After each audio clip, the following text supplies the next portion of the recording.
The United Kingdom officially abolished blasphemy laws in 2008, but believe it or not, Islamic activists actually did try to prosecute Salman Rushdie for the satanic verses in 1989. This was likely the last time blasphemy laws were attempted, at least officially in the UK. Fast forward to today and something rather bizarre is happening again. Blasphemy laws are gone officially, but the government in Britain are attempting to bring back Islamic blasphemy laws in disguise. As soon as next week, Britain is going to unveil plans which would appoint an anti-Muslim hostility czar alongside a new definition of Islamophobia, and we all know what that means. So this is actually not a new criminal law, it's just a new guidance, a strategy that the government is unveiling. And there is a massive problem here, because even if this isn't a new law per se, government departments and universities, councils, the police, all of these institutions are going to utilize a strategy like this, especially if it comes directly from the government itself with a foreword by the Prime Minister himself. It somewhat becomes official. It provides the guidance that all these institutions are going to rely on. Just imagine, you're eating out with a bunch of friends or family and you're discussing Islam in what would be a public place. And suddenly someone nearby feels offended about what you're saying, and it might not necessarily be that offensive. Maybe you're talking about the fact that Muhammad has a 6-year-old wife. Completely objective, and I would think something quite fair in terms of a critique of Islam. But if someone does make a complaint and the police do show up, of course they're going to look at this guidance that's been released by the government as to what to do. Blasphemy laws do not exist, but someone could say they feel disrespected. You're doing something against social cohesion or multiculturalism. And often that is enough for the CPS to come after you and prosecute you. And I think this is where the concern begins. I would think in a liberal democracy like the United Kingdom, they protect people, not ideas. And I feel very strongly, especially as a former Muslim, this is what people do get wrong about Islam. I don't think this existed during the times of New Age atheism, when Richard Dawkins and Christopher Hitchens were around, where they were more prominent and people were able to very easily critique Islam as a belief system. Nobody thought Islam was a people. Nobody thought of Muslims as a particular race. Even the whitest person of all time could convert to Islam actually rather easily. You already see this in the UK where gingers are very attracted to Islam. And a lot of people say that's because they don't have any souls, and that's why they're attracted to such a soulless religion. However, I disagree, and there are some actual reasons for it, which I did make a video on. You can add that to your playlist for later. But coming back to this point, Islam is a belief system. In fact, I would say it's a political ideology masquerading as a religion, and therefore it should be open to criticism. Islam actually outlines how people should live, how they behave, how they interact with each other, how they interact with non-Muslims, how they govern, how politicians should act. I mean, even little things like how they should go to the bathroom, which hand they should use to eat, which side of the bed they should sleep on. It's very nitpicky, and it tries to coerce people into doing exactly what Muhammad used to do back in his life. But you can see how this makes it such a stringent belief system, and nothing even close to being an ethnicity or a unique race. And I think this is where we can really see this problem begin to take shape. Because think about it. Whenever I think of a Christian or Christianity, I don't think about Europeans, for example. I never do.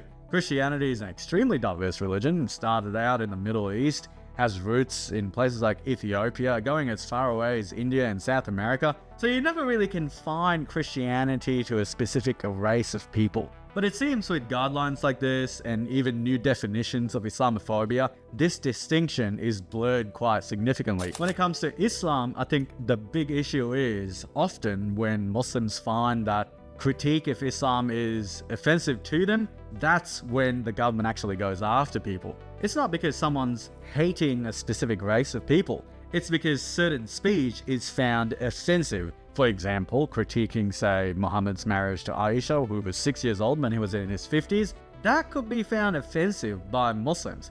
But should that be prosecuted by a government, especially a secular liberal democracy? No, of course not.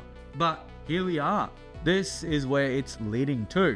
Because if someone finds it offensive, they can absolutely report it to the police or any government institution, and they would come after you. But if your religious belief also includes vilifying non-Muslims, as Muslims do almost 17 times during their daily prayers, when they refer to Jews and Christians quite negatively in Surah Fatiha, I feel like that should be critiqued. I feel like the fact that a vast majority of Muslims think that ex-Muslims or apostates should be punished in some form or the other. Mind you, 10 plus countries in the world currently execute apostates. I think that should be rightly critiqued. If we can't do that, then what are we doing in a liberal democracy? So note, if you're enjoying the video, please give it a like and hit subscribe. This channel is entirely fan supported, so if you want to support the work and the mission behind it, consider joining Patreon. That's what keeps the channel alive and gives you early access, longer and uncensored videos, written articles, and member-only chats. I think perhaps the greatest example of this happening in the UK is with Hamit Coskun.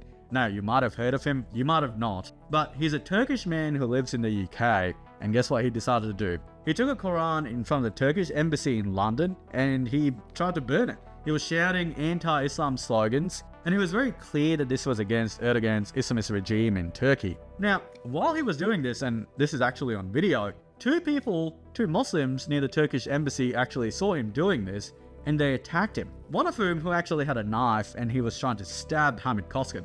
This is all on video, by the way, which of course I can't show on YouTube due to their guidelines. Well, of course, the Crown Prosecution Service decided to prosecute him after this, so they took him to court. And the initial charge that they came up with was the fact that Hamit had offended the institution of Islam. I mean, what does that even mean in the United Kingdom? The institution of Islam. Like, is that a legally defined institution, or is that just the religion itself? Because if you think about it, if someone's offended the institution of Islam as the religion, then that is blasphemy law, which was abolished in 2008. Of course, activists started making a lot of noise about this, so they quickly changed the charge.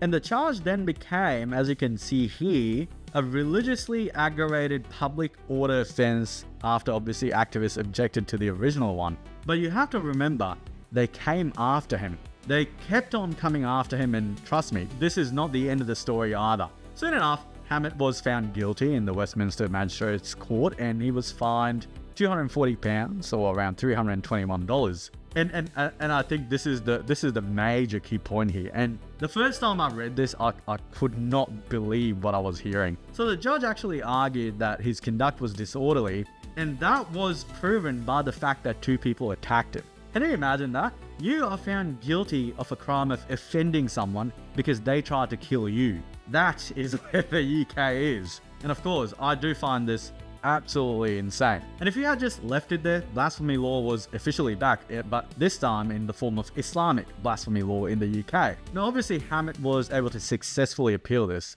and I want to point out what the judge at that point said about the previous ruling. So he goes, courts should be wary of allowing the criminal reaction of one person to make a criminal of another for exercising their right to free speech. So as you saw before, the court previously ruled that because two people tried to kill him, that means that he was guilty of causing them offense. But this time, this judge is going against that, absolutely. And he also added, the right to freedom of expression, if it is a right worth having, must include the right to express views that offend, shock, or disturb. And I absolutely agree with this. You know why? Because nobody has the right to not be offended. I mean, if you think about even other cases in Europe, France had Charlie Hebdo. They published a magazine and they got shot up violently. The entire office got killed that time. If you think about the Danish cartoons back in the day, even that caused a lot of violence, and there were protests everywhere in the world. I mean, even going back to Salman Rushdie, they tried to hunt him down for years, decades. And they did finally get him. Luckily, he escaped, but he can't see from one eye now. That is the danger of Islamic blasphemy law. You know what? I am actually offended by the fact that the United Kingdom institutions can go after people for Islamic blasphemy, because Muslims do not need them to go after them. They actually go after them rather violently on the streets, in their homes, at public events. We have all seen it happen before. We do not need the government to then come in and get involved as well. It just adds insult to injury, in my opinion. Now, if you thought this Hammet Koskin case was done, no, not at all. The CPS actually challenged his successful appeal a few weeks later. They were that adamant, they just could not let this Islamic blasphemy case go. I mean, how crazy is that?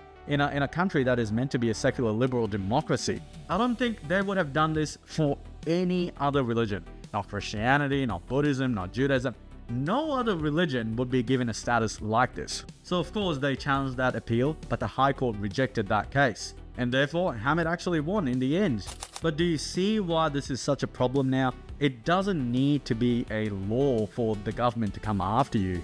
And I have said this many times before, but Britain actually now ranks above Russia and China in terms of speech-related offences. And wrong things like criticising Islam or even displaying the Union flag are now seemingly punishable. That's exactly why I use Proton VPN and why I think you should too. They're based in Switzerland, outside the reach of US, EU, UK and Australian law. They don't keep logs and are built by the same team behind Proton Mail. When the UK passed its surveillance laws, Proton VPN became the #1 app on the App Store.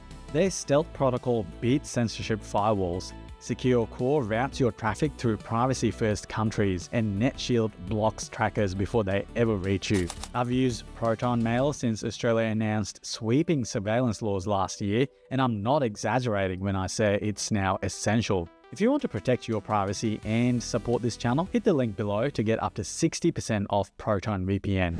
Now, I'd like to bring you back to Christopher Hitchens. Obviously, we all know he was a very open critic of Islam back in the day. One thing that I did admire about them back in the day was that they took no hostages. They absolutely went after Islam. You don't see that today. Maybe you might see it on YouTube, but you don't really see major voices do it as openly.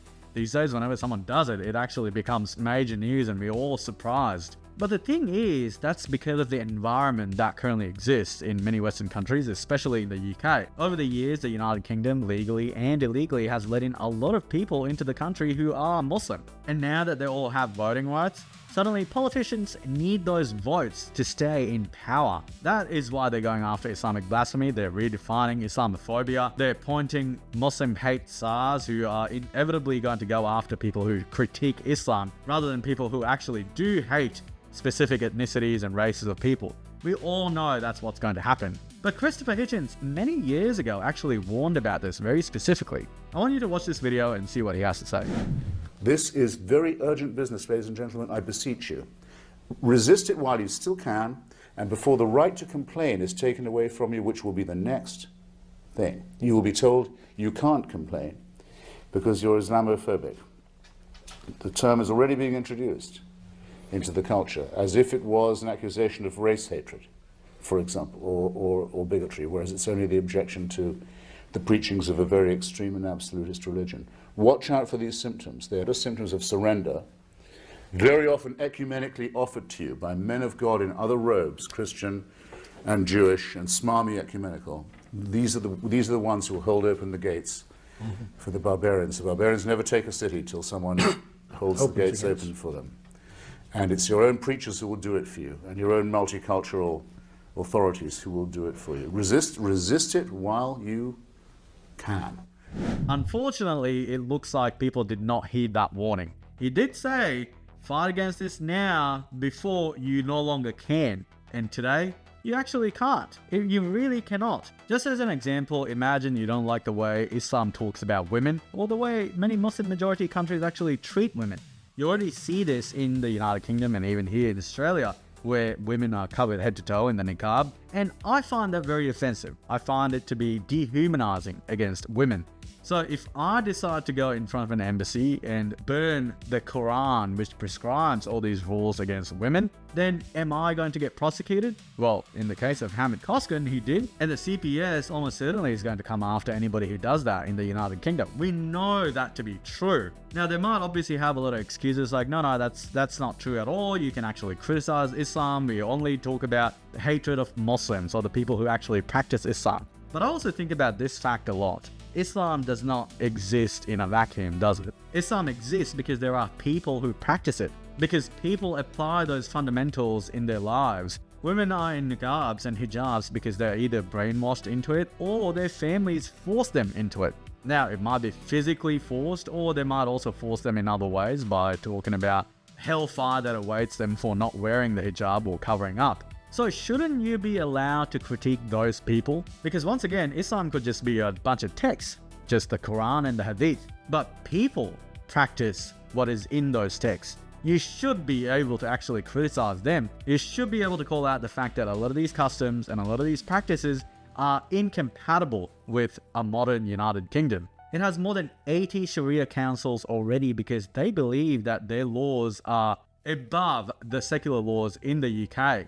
That is not coexisting. That is a parallel society. And to me, it acts as evidence that they do not respect the laws of the land they actually live on over what their Quran actually teaches. Once again, this is my big problem with guidelines like this. Who is the ultimate arbiter of the distinction between these religious ideas, the people who practice them, and actual hatred towards a group of people based on their ethnicity? Who decides that? Because as of now, the people who apparently decide them aren't making very good decisions, because they're going after people who might have offended someone. Believe it or not, that is blasphemy. I mean, I don't know how else to put it. Look, Britain abolished its blasphemy laws in 2008 because a modern liberal democracy should not be in the business of protecting religious ideas from offense. People deserve protection. Religions do not. But Islam, like Christianity, Judaism, Hinduism, or any other belief system, must remain open to critique. It must be open to debate and even mockery. You should be able to draw Muhammad if you wanted to. That is the prize of living in a free society. And you do not have the right to be offended about this. Of course, we have seen where this road ultimately leads. Once you start treating criticism of a religion as something dangerous or hateful, you are, without a doubt, slowly moving back towards the very thing Britain thought it left behind, and that is actual blasphemy laws. In the neon haze of a broken dawn, steel towers hum, but